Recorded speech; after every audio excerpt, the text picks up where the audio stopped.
കേരളോത്സവം 2024 തൊടുപുഴ നഗരസഭാതല മത്സരങ്ങൾ സമാപിച്ചു. സമാപന സമ്മേളനം നഗരസഭ ചെയർപേഴ്സൺ സബീന ബിഞ്ചു ഉദ്ഘാടനം ചെയ്തു. കേരളോത്സവം 2024 തൊടുപുഴ നഗരസഭാതല മത്സരങ്ങൾ സമാപിച്ചു. നഗരസഭ ടൗൺ ഹാളിൽ വിദ്യാഭ്യാസ കലാകായിക സ്റ്റാൻഡിംഗ് കമ്മിറ്റി ചെയർമാൻ PG രാജശേഖരന്റെ അധ്യക്ഷതയിൽ ചേർന്ന സമാപന സമ്മേളനം നഗരസഭ ചെയർപേഴ്സൺ സബീന ബിഞ്ചു ഉദ്ഘാടനം ചെയ്തു.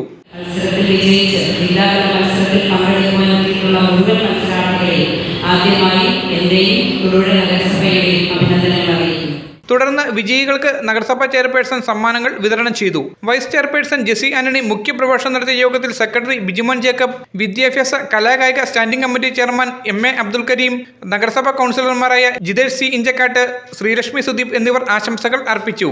Media today news Thodupuzha.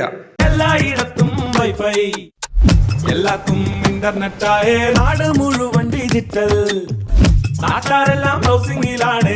എന്നാ സ്പീഡാ കേരള വിഷൻ, എല്ലാവർക്കും ഇന്റർനെറ്റ്, എല്ലായിടത്തും നെറ്റ്. കേരള വിഷൻ നവകേരള പ്ലാൻ വെറും 199 രൂപയ്ക്ക്.